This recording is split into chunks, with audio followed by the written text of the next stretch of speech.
આગળ વાત કરીએ રાજકોટની। રાજકોટમાં 27 લોકોને ભરખી જનાર ટીઆરપી ગેમ ઝોનનો મુખ્ય સૂત્રધાર મનસુખ સાગઠિયા જે ફરી વિવાદમાં આવ્યો। પોલીસની હાજરીમાં જ પરિવારને મળ્યો હોય તેવા વિડીયો સામે આવતા પોલીસની કામગીરી પર સવાલ ઉઠી રહ્યા છે। ખુલ્લેઆમ પરિવારને મળતા આ સાગઠિયાને પોલીસ કેમ રોકતી નથી?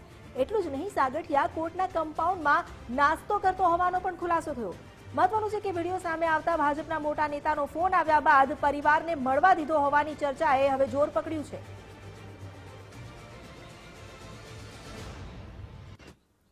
રાજકોટ મનસુખ સાગઠિયાના કોર્ટમાં પરિવારને મળવાના મામલે હવે બાર એસોસિએશનના ઉપપ્રમુખ સુરેશભાઈ ફળદુએ નિવેદન આપ્યું।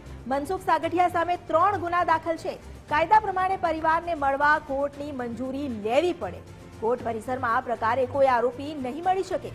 કોર્ટની પરવાનગી વગર તેમને ફૂડ પણ ન આપી શકાય। પોલીસ જાપ્તાની બેદરકારીનો તેમણે આક્ષેપ લગાવ્યો। ટીઆરપી ગેમ ઝોનની અંદર જે પૂર્વ ટીપીઓ છે મનસુખ સાગઠિયા, તેની ધરપકડ કરવામાં આવી છે ને હવે ફરી એક વખત આ ઘટનાના આટલા સમય બાદ વિવાદ સર્જાયો છે, કેમ કે એવા વિડીયોઝ ને ફોટોગ્રાફ સામે આવ્યા છે કે જેમાં મનસુખ સાગઠિયા છે તે કોર્ટ કચેરીની અંદર જે પરિવાર છે તેને મળી પણ રહ્યા છે ને સાથે સાથે નાસ્તો પણ કરી રહ્યા છે, એટલે કે જાણે કે પિકનિક જેવો માહોલ હોય એ પ્રકારના દ્રશ્યો સામે આવ્યા છે।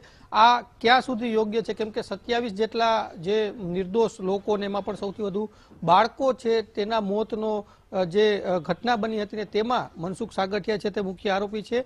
તો આ બાબતને લઈને આપણી સાથે બાર એસોસિએશનના પ્રમુખ ફળદુ સાહેબ આપણી સાથે। સર, તો જે આ વિડીયો સામે આવ્યો છે, હકીકત શું હોય છે? કઈ રીતની પ્રોસિજર હોય છે? તેમને હાજર કરવાની કઈ રીતની કાર્યવાહી કરવામાં આવતી હોય છે? કોઈ પણ જ્યુડિશિયલ કસ્ટડીના આરોપી છે એને નામદાર અદાલત સમક્ષ રજૂ કરવામાં આવે ત્યારે માત્ર એના કેસની પ્રક્રિયા પ્રોસિજર જ અનુસરવાની હોય છે અને કોઈ પણ આરોપી છે એના કેસ સંબંધી ડિસ્કશન કરવા માંગતા હોય કે પરિવારને મળવા માંગતા હોય તો જે કેસ સંબંધે જે અદાલતમાં રજૂ કરવામાં આવેલા તે જજ સાહેબની પરવાનગી વગર અને એમાં પણ એને મળવા માટેના પ્રોપર રીઝન કે કયા કારણોસર એ મળવા માગે છે એ સંપૂર્ણ નામદાર અદાલત સમક્ષ રજૂ કર્યા બાદ એને પરવાનગી આપે તો જ આરોપીને મળી શકાય છે, બાકી આરોપીને મળી શકાતું નથી। બીજો એક જે પ્રશ્ન સામે આવી રહ્યો છે કે નાસ્તો કરતા હોય અથવા તો જમતા હોય એ પ્રકારના પણ દ્રશ્યો સામે આવે છે, તો આવી કોઈ પરવાનગી હોય છે કે આના માટે પણ અલગથી પરવાનગી લેવાની હોય છે અથવા તો કયા પરિસ્થિતિની અંદર આ પ્રકારની પરમિશન મળતી હોય છે? જ્યારે કોઈ એક રાજ્યમાંથી અથવા દૂરના જિલ્લામાંથી બીજી જગ્યાએ કોઈ આરોપીને લઈ જવામાં આવતો હોય એમાં વચ્ચે કોઈ જમવાનો સમય થયેલો હોય તો એ જાપ્તો છે એને જમવા માટેની સગવડતા કરી આપતો હોય છે। પરંતુ અહીંયા ઘટના જોવામાં આવે તો આખી જુદી છે। અહીંયા રાજકોટમાંથી જ રાજકોટ મુકામેની અદાલતમાં રજૂ કરવામાં આવેલ છે ત્યારે જમવાની કે નાસ્તાની તો કોઈ વાત હોય જ ન શકે, પરંતુ આ જોવામાં આવે તો એને ટીઆરપી અગ્નિકાંડમાં રજૂ કરવામાં આવેલ નથી, કારણ કે ટીઆરપી અગ્નિકાંડમાં વિક્ટિમ પરિવાર વતી હું એડવોકેટ તરીકે રોકાયેલો છું। આ જે કોર્ટમાં રજૂ કરવામાં આવેલ છે એની સામે અન્ય બીજા કેસો છે, એક એસીબીનો કેસ છે અને બોગસ મિનિટ બુક્સ ઊભી કરવાનો કેસ છે। આ બેમાંથી એક કેસમાં એને રજૂ કરવામાં આવેલ હોય। એ ઉપરાંત જે જગ્યાનો વિડીયો છે એ હકીકતો જોવામાં આવે તો નામદાર અદાલતની કોઈ પરવાનગી લીધેલ ન હોય એવું એટલા માટે આપણે અનુમાન કરી શકીએ, કારણ કે એ કોર્ટના પરિસરનો અંદરનો નથી પરંતુ કોર્ટ કમ્પાઉન્ડ છે, એ કોર્ટ કમ્પાઉન્ડમાં એન્ટ્રી ગેટ છે, એન્ટ્રી ગેટની બાજુનો એ વિડીયો છે, એટલે આરોપીની તારીખ પડી ગયા બાદ એને જેલે લઈ જતા હોય એ દરમિયાન સગવડતા પૂરી પાડવામાં આવેલું હોય એવું અનુમાન થઈ શકે। આ પરિસ્થિતિની અંદર જવાબદાર કોણ ગણાય? કોની જવાબદારીમાં આવે? જિલ્લા જેલ વિભાગ હોય છે એમના અંદરમાં આવે કે પોલીસ વિભાગ?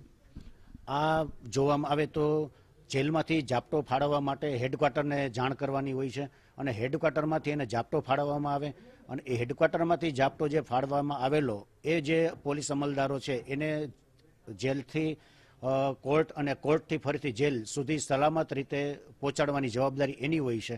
એટલે વચ્ચેના પીરિયડમાં જાપ્તા દ્વારા સગવડતા આપવામાં આવેલું હોય એવું અનુમાન થઈ શકે।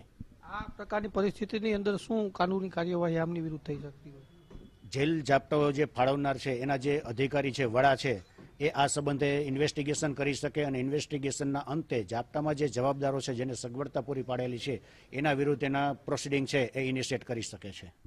ચોક્કસ, તો જે વિડીયો અને ફોટો સામે આવ્યા છે જેમાં સ્પષ્ટપણે કોર્ટ અને કાયદાનું ઉલ્લંઘન થતું હોય એ પ્રકારના દ્રશ્યો સામે આવ્યા છે અને કોઈ સામાન્ય ગુનાના કોઈ આરોપી નથી. જે મનસુખ સાગઠિયા છે તે મહાનગરપાલિકાના પૂર્વ ટીપીઓ પણ છે ને તેમની સામે ગંભીર આક્ષેપ થયા છે ને જેના આધારે આ ટીઆરપી કાંડ જેવડી મોટી ઘટના બની હતી. ત્યારે આ વિડીયો સામે આવ્યા બાદ અને મીડિયાના અહેવાલ બાદ હવે તેમની વિરુદ્ધ જે પણ આ અધિકારીઓ જવાબદાર છે તેમની વિરુદ્ધ કઈ પ્રકારની કાર્યવાહી થાય છે તે પણ સૌથી મોટો પ્રશ્ન છે.